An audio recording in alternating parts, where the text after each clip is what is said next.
Good morning, everyone. Thank you for attending this media availability and for your patience over the last few weeks and months as we worked our way through some very difficult circumstances. I think, as everyone is well aware, this is a challenging time for everyone in society, and we're no exception. There's some real, certainly major challenges associated with returning to play, but we'll get into some of those details with you today.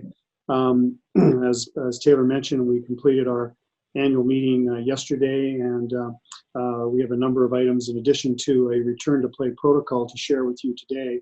But I think most of you will be interested in what our strategy or what our plan is with respect to returning to play for the 2021 season. I can just highlight quickly before we get into some of the questions that we've been working very diligently on a return to play protocol. We've been in consultation with all of our clubs, with our various committees, with Hockey Canada, with the National Hockey League and Canadian Hockey League, and working toward a document that we feel would be comprehensive enough to present to our various provincial and state governments in each of our 6 jurisdictions in the Western Hockey League territory. So we're just in the early stages of that process now, and we feel that the reception has been very positive toward the protocol. That we have a plan that we are presenting in a way that is very respectful of ultimately the decisions that need to be made by the health authorities in each of these jurisdictions. And our discussions, again, are ongoing, and we hope that this will lead us to a position where we'll understand what are the conditions in which we can return to play from a point of view not only for playing the game itself, but also for accommodation of spectators as obviously a spectator-dependent league overall. Our intention is that we will want to get our 68-game regular season schedule in. That is a clear direction that we want to achieve. We're not certain at this particular stage as to when the start date will be. We have targeted October 2nd as our opening date. However, that'll be entirely dependent on the discussions that we have with the government and health authorities in each of our jurisdictions. The position we have taken is that we need all 6 of our jurisdictions, the 4 Western provinces, and obviously Washington and Oregon, to be ready to go in order to start our season. So this may, in fact, require us to consider a later start date, if you will. But that is something that will not be determined until we've been able to fully resolve the discussions with the various health authorities in each of our jurisdictions, as I mentioned. But certainly our objective is to play a full season of 68 regular season games as a first priority, and then determine what our playoff situation would look like. We also have some other announcements. So we're very excited about our new streaming service that will be launched this season. New service, the more details will be released by the Canadian Hockey League, but we'll be working with both the Ontario League, the Quebec League, and the CHL on a new platform that'll be fully integrated with our overall digital strategy and make the service that much more available to our fan base. And we think that's extremely important given the circumstances that we're going to be opening our season under. As well, we are this week conducting the first ever WHL goaltending symposium in partnership with Hockey Canada. This is really designed to make sure that we have enough resources available for the leadership in the goaltending coaching area to assist them in improving further development programs for goaltenders and assisting our teams and the system and minor hockey systems in development generally of the goaltending position. We are also obviously very proud of our scholarship program. Over 400 graduates again this season benefiting from our WHL scholarship. Record numbers continue to utilize the program, and this year we have over 65% of our graduating players utilizing the scholarship for post-secondary courses of their choice once they graduate from the league. And of course, we've been calling on the Board of Governors to a great extent through this entire process. We've had a series of meetings regularly over the past, since we announced the cancellation of our season. to keep everyone informed and get their input. And we're pleased to have Bruce Hamilton returning as chairman of the board, and the executive committee returning as well for the upcoming season. So with that, I'll certainly open it up to questions. And again, thank you for your patience through all of this. I know I've been difficult to reach, but we just felt we had to reach a point where we had some information to share with you, and in particular today, obviously, details around our return to play protocol, probably most important to all of you. Twofold question here when it comes to the start of a season here. Being that you are committed to 68 games, if the season is bumped maybe into November, December, or even January, we're seeing Canada West think about a January start for some of their sports. Would you still be committed to the 68 games, let's say in January? And the second question, with the spread of the virus somewhat contained in Western Canada, but not so much in the 2 U.S. states, would there be a situation where you would play potentially without the American teams if you can't get clearance in those jurisdictions? Well, maybe I'll answer sorry, John, the first question was again? First question, just based on how late would you go and still be committed to the 68 games? Let's say if it was, for a reason, right, November or December start. Well, ultimately, the start date will dictate the ability to get your full 68 game schedule in. We believe that there is a way to do that and accomplish that, provided we can modify playoffs and also get the cooperation from the Canadian Hockey League to adjust the dates of the World Cup. So I think everything is open for discussion right now. We hope that there's going to be enough weeks in that schedule to get a full 68 game schedule. That's our priority. If we certainly get to a January 1st date, that's going to be very difficult to accomplish, but we think we can get that accomplished even if we're starting as late as early December. So we are going to have to look at this entirely differently than what we have previous seasons, and that might involve modifying playoffs, but our priority is to get as many regular season games, ideally 68 in total. With respect to the question around the jurisdictions and whether or not we would open in those locations, our position is that we're looking at all jurisdictions being open before we start the season. If we feel that there's one jurisdiction that perhaps is weeks away or a short period of time away, we might consider how we could schedule around that. But our position is that we want all jurisdictions up and running. We need access to the training facilities. We need, obviously, the ability to play home games, and that's going to be critical. And of course, we look at different jurisdictions, and we understand that there's a different reopening schedule, if you will, in those locations. And however, our commitment is to adjust our schedule to a later start date if necessary in order to accommodate those jurisdictions. I have a couple. The first one being, how important is it to have fans at the stadium? Because that might be the biggest hurdle to overcome here through all that. Obviously, as a spectator-driven league, we need spectators in order to make it work, and that is a key criteria. There's essentially two criteria to our return to play protocol. Number one is to demonstrate to the health authorities in each of our jurisdictions that we can return in a safe and responsible manner, taking into account always the health and safety of our players and everyone associated with the league. And then secondly is to arrive at a capacity that will allow our teams to resume operations. And we have set at the present time approximately 50% as a minimum capacity that we require in order for that to occur. And we know border travel is a big thing. Currently no travel between the borders. Is there thoughts about maybe just for this time being having those American teams come somewhere in Canada and kind of set up shop there until the border is kind of more open? No, we haven't got to that point yet. We are monitoring the border situation very closely. We're in contact with the Canadian government on that matter, and we'll again, this will be something that will be a very fluid discussion that will take place, I would suggest, right into August, potentially September, before we can make a final determination on our schedule and what different scenarios certainly the jurisdictions, the health jurisdictions, and the border are critical pieces to that puzzle. Ron, I wonder if you've talked to Bonnie Henry in BC and what her response has been to you. We have not spoken directly to Dr. Bonnie Henry and the Chief Medical Officer in BC. We have spoken with the sports minister, Minister Bear, and are working through that process.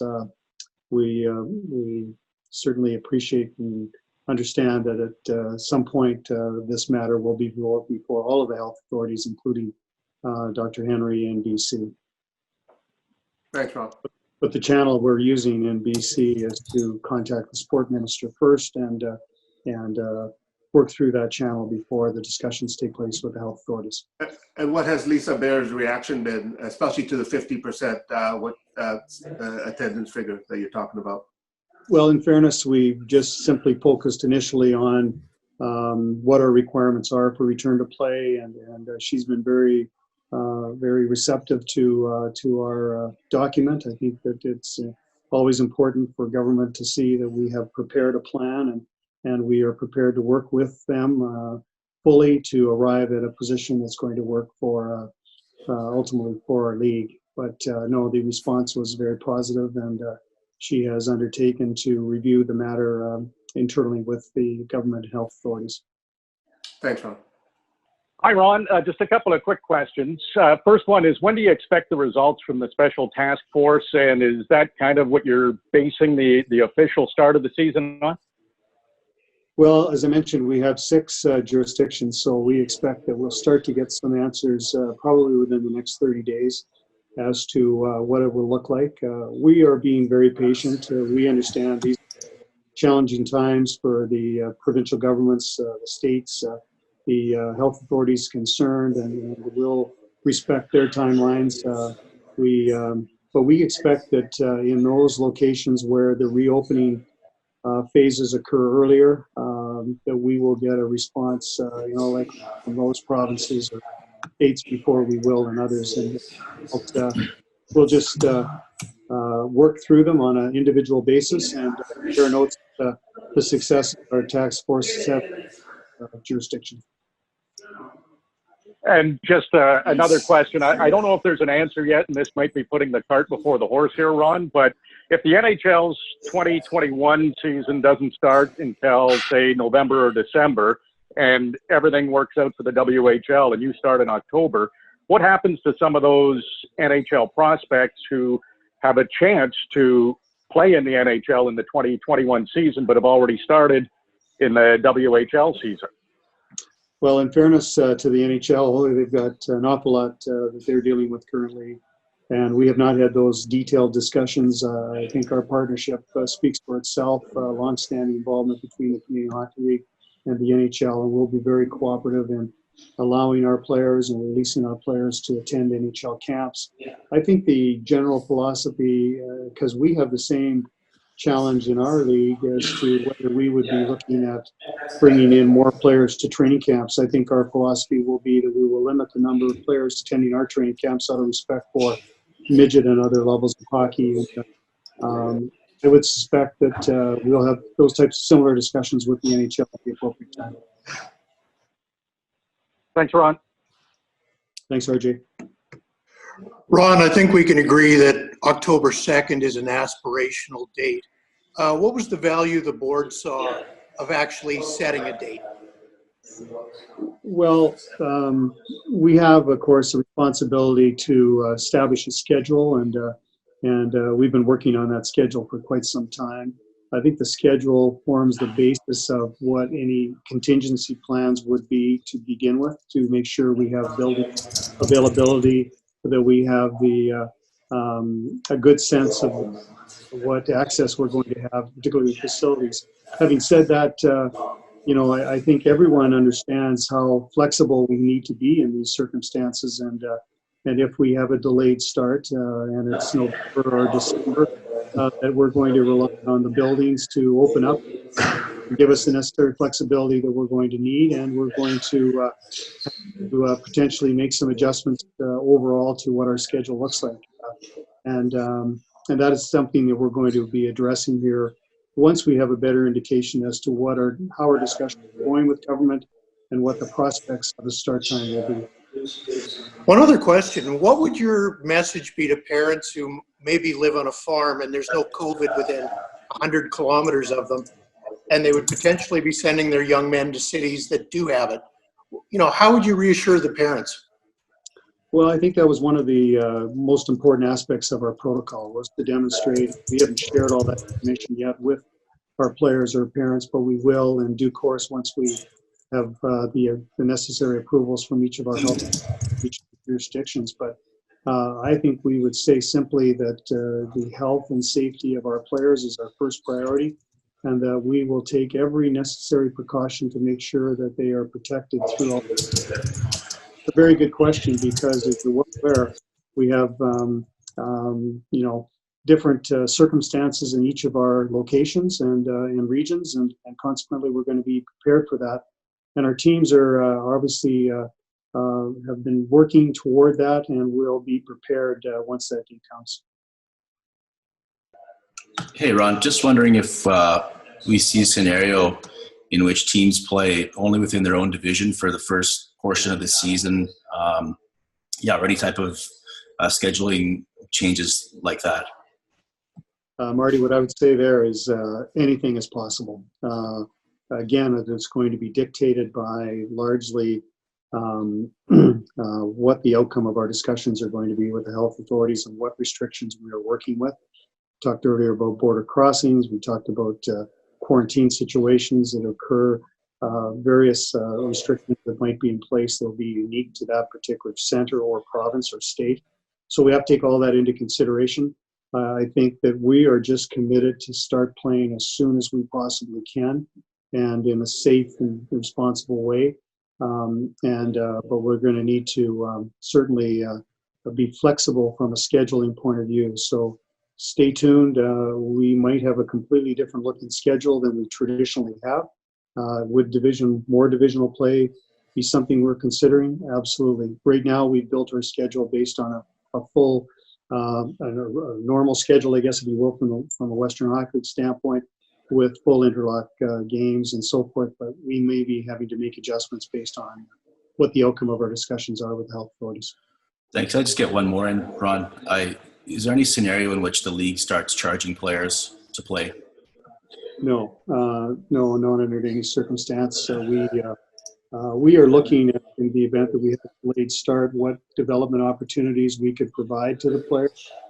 And that's something we really haven't got into in any detail yet. But no, we have agreements with our players that require us to deliver the development experience and fees associated with that.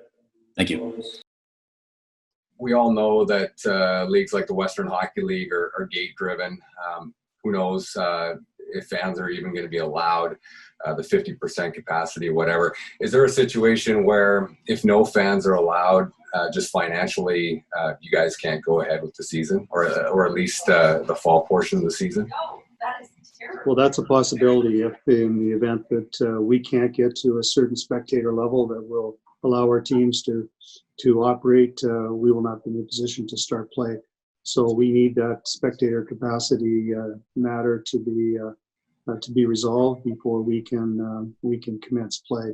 But we're confident we're going to get there. I think when you look at the reopening plans, it's going to take time to get there, but we think that there will be a solution at some point. And our target is a 50% capacity at minimum, but we will have to see how those discussions go in fairness with the government and health authorities in the weeks and months ahead. Okay, thanks, Ron. Hi, Ron. Thanks for doing this. I'm going to have a different question, wondering about the ownership of the Portland Winterhawks and where you are in that process. Yes, the Portland Winterhawks, I think, as everyone is aware, are in receivership, and the receiver is now looking through or assessing the various inquiries and that have been made. I can tell you that there's been very strong interest. The receivership is not a reflection of the state of the franchise. The franchise is in a very, very good position. It's one of our premier franchises in the Western Hockey League, our longest standing U.S. franchise, as you're well aware. and there have been a lot of interest expressed we're hopeful that we will be in a position certainly later this month and into July to have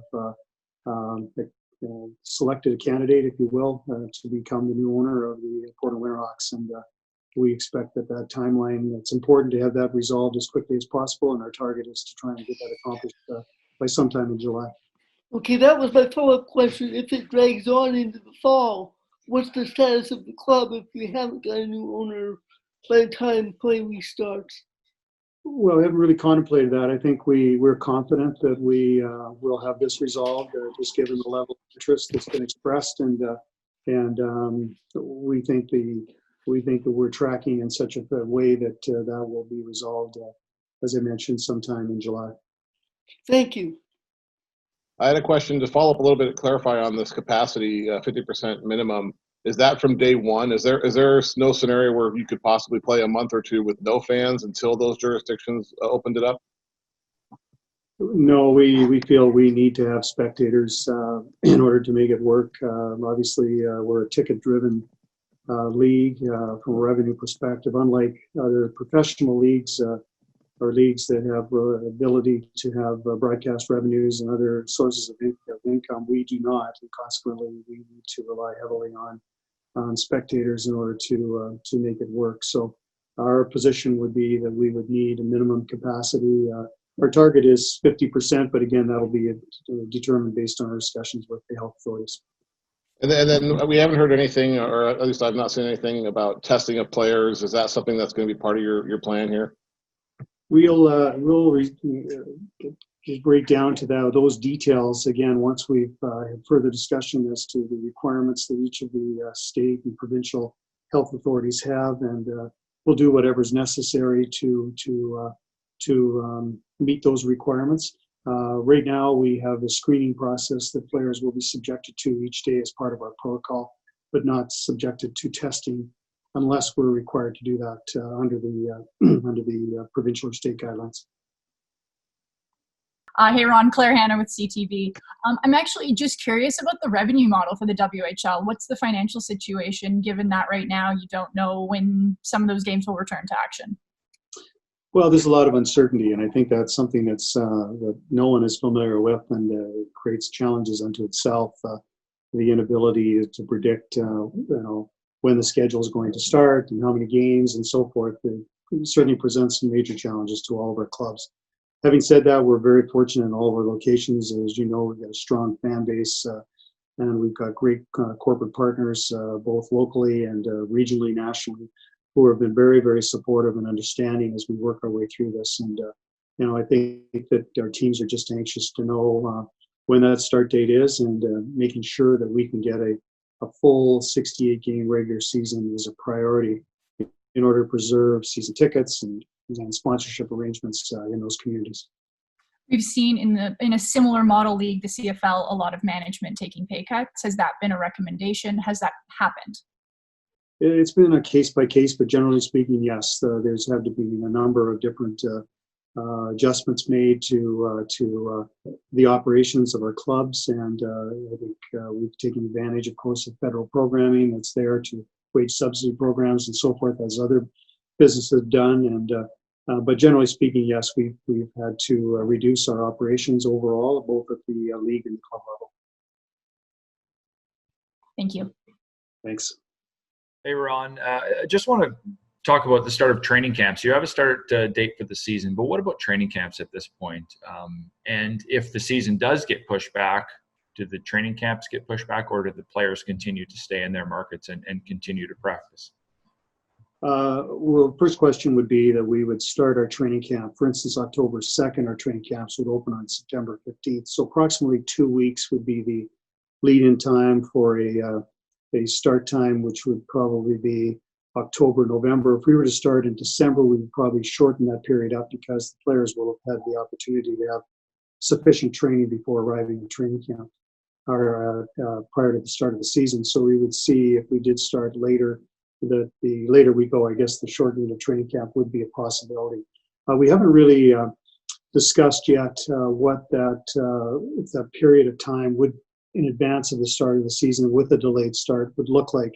But we are looking at different scenarios where we could provide player training opportunities within their own home areas, because obviously over a third of our players will be attending high school. We'll need to make sure that from an education perspective they're accommodated, and training at home would make some sense. So that's the likely scenario in the event of a delayed start, that we would set up some form of training and development opportunities for players in their home provinces or states. And one more follow-up question. What is your protocol outlined if a player, coach, trainer does test positive during the season when it does resume? What would be the protocol? Yeah, we would take the necessary steps in accordance with the, again, the provincial guidelines and state guidelines, whatever the health authority requires us to do. Obviously, isolation and removal from the environment would be the first step. And our protocol does outline, and we'll be sharing that information with you at a later date. Thank you. Hey, Taylor and Ron, thanks so much for taking my question here. I know you've talked about earlier about your talks with the health authorities and the task force and everything like that. I still wanted to ask this question just specifically about Saskatchewan. The top doctor here says phase 5 of their reopen plan isn't expected until June of next year. That's the only phase as of right now that crowd sizes or gatherings could exceed 30 people. So I guess my question is this: how confident are you, or is the league, in terms of getting the go-ahead from all of the authorities, including Saskatchewan? Well, we certainly monitor positions that the individual provincial health authorities and state health authorities are taking with respect to these matters, and respect them fully. And our intention is to simply enter into discussions with government health authorities to understand better what their position is. They need to understand what our position is, and how do we arrive at a point that's going to allow us to move forward in a safe and responsible manner. And we'll look at whatever solutions we need to consider as part of that. And I think that's the benefit of taking the position that, we've established a protocol. We want to review that protocol with you. I think we can demonstrate clearly that we believe in proactive and taking whatever measures are necessary in order to provide a safe environment, whether it's for our players or our fans. And we look forward to the opportunity of having those discussions and see how that will and what position ultimately we'll be able to arrive at. And then just another question regarding border crossings. I know, again, you've touched on that a little bit, but would the border crossing limits have to be completely lifted, or would the league be looking into some sort of exemption with both governments as well? Well, we haven't got that far as discussions on whether we would be looking at any special exemption. I would suggest that we're just monitoring, as everyone is, to what level the border opening of the border will present a challenge to us or not. And that's certainly a key aspect of what our start date would become. So we're monitoring that very closely with the Canadian government, because we're a Canadian-based league, and we'll have to take that into consideration. But right now, we have not asked for any special exemptions or contemplated that at this point in time. Ron, have you guys figured out a testing protocol? And especially if you are playing in front of reduced crowds and testing is expensive, how do you handle that? Well, that's again going to be part of our discussion with the provincial health authorities and how we would administer to that. As I mentioned earlier, we have a screening process that we'll be using. We'll be working cooperatively with our facilities on fans and their protection, and how that would be administered to what extent there will be testing versus screening versus other preventative measures taken. We're at the early stages of discussion with government and health authorities, and we're not in a position really to answer that question specifically today. Okay, thank you. Ron, coming away from your meetings this particular week, this league has been all about history and leadership and people taking it forward. Do you feel as an entire league with its members, its ownership, that coming away you're as unified as maybe you've ever been, understanding all that you've been through and all that you're going to continue to face? I think if there's one real benefit to this entire process, as challenging as it is, and it's extremely challenging for our clubs and our ownership in particular because of the uncertainty surrounding a schedule and things that we took for granted for so many years. But I do think has really brought us all together. I think we are completely on the same page. I think the fact that we have more communication than ever before with governors, with our club management to keep everyone informed. We have committees that are very active. We have our task force that are active. We have a very unified approach. We have a very solid plan.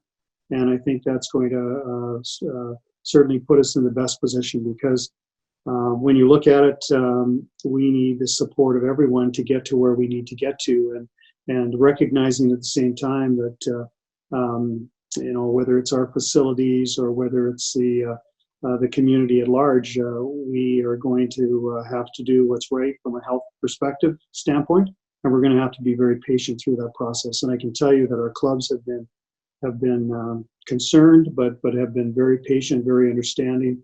And I think we're, as a result of this exercise, I think we've come together even more as a league. And we're very well positioned, I think, for our discussions with government and health authorities. Ron, and my final one would just be coming out of your meetings, outside of you don't have all the answers you'd like to have, would there be a way to categorize, in a sense, for you and the league what might be the next step in terms of advancement or what's most important, and might it be the schedule? I think the first thing we say to our clubs is let's be patient through this process. And I know that everyone gets anxious because they want to know when training camp opens. They want to know when their season starts. We have a lot of players and parents, I'm sure, that are anxious, as we would fans and so forth, to know when that's going to happen. But I think we've defined a process here that we're going to need some additional time. We may be right up until sometime in August before we can determine what our schedule looks like. So we've really had to think out of the box, if you will, look at a variety of different contingency plans, be prepared for whatever decisions we need to make. And I think that's, we talk about it being a very fluid situation, but this is a very, very unprecedented times where we're going to have to be prepared to react based on the outcome of our discussions with the government and health authorities. Thanks so much. Thank you, Peter.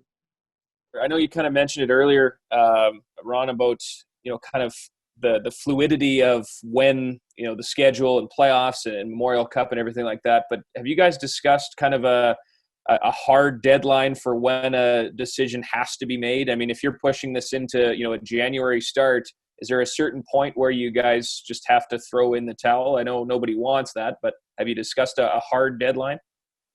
Well, we've not discussed, we never have discussed any, there's never been any discussion around not having a season. We are committed to having a season and to playing this year without question. Having said that, the timing at which we arrive at these decisions, again, is outside of our control. We need to come to an agreement with what that's going to look like with the health authorities and respecting their position. That's going to take time. And so we have not set any dates for that. Would we like to be in a position by a certain date to have a schedule and know exactly when our start date is? Absolutely.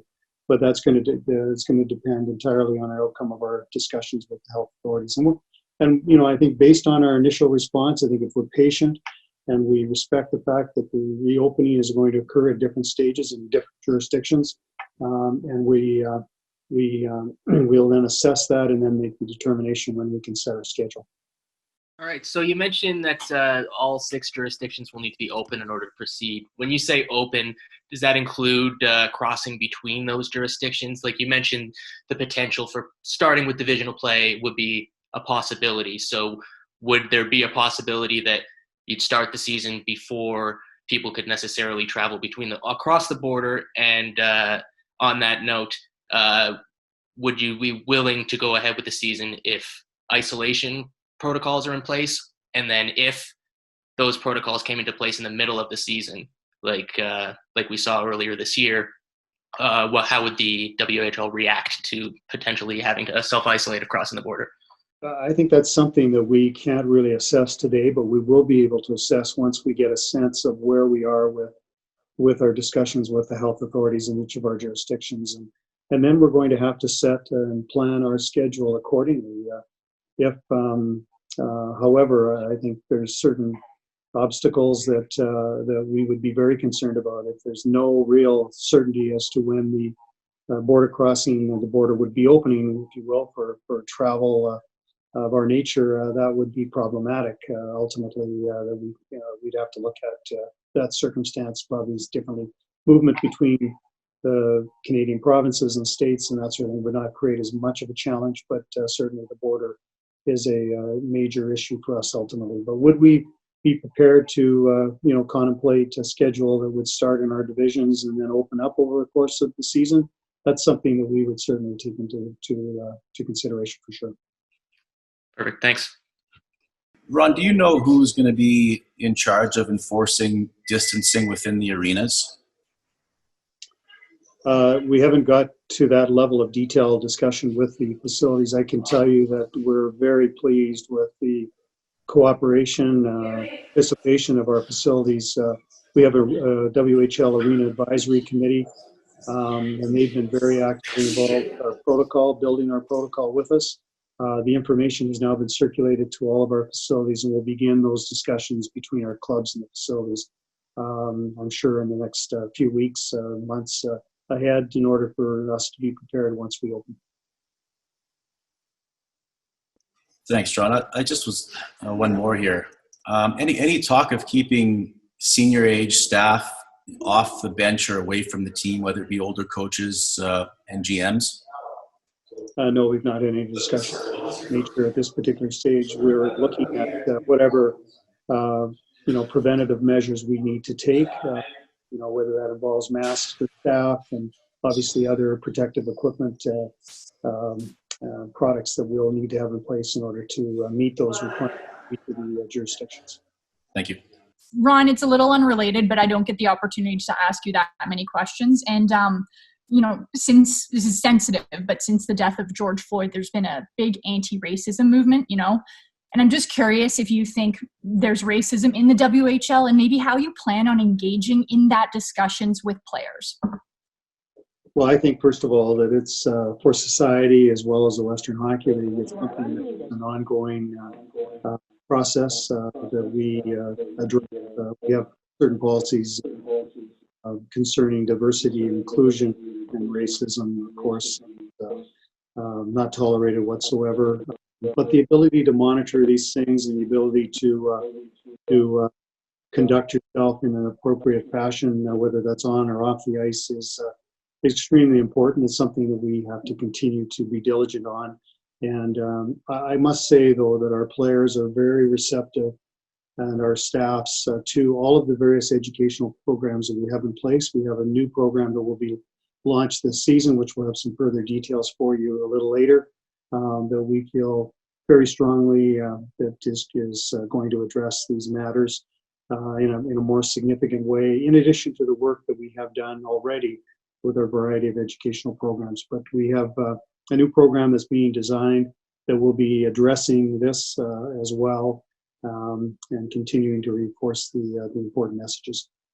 And Ron, is this program in response to what's been happening over the past month?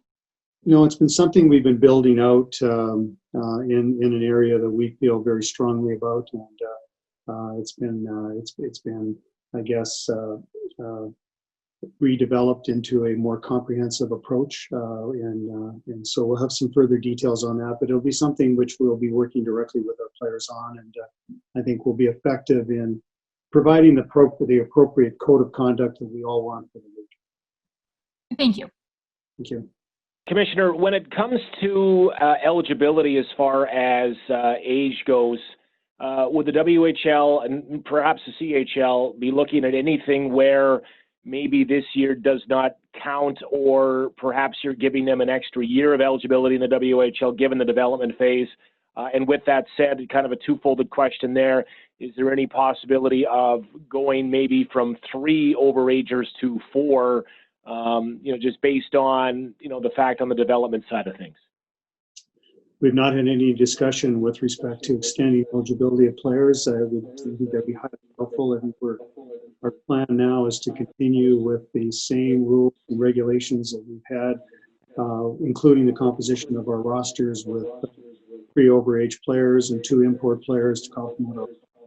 I don't think there's any discussion around any extension of eligibility, those types of. We have ongoing discussions around the player ratio as far as number of overage players and of course certainly import players. But we're comfortable both at the WHL level and at the CHL level currently, as part of our ongoing agreements, that we will remain with the 3 overage players and the 2 import players for the coming season. Ron, I don't know if you have a closing statement or not, but I'll turn it over to you just for any final remarks you might have.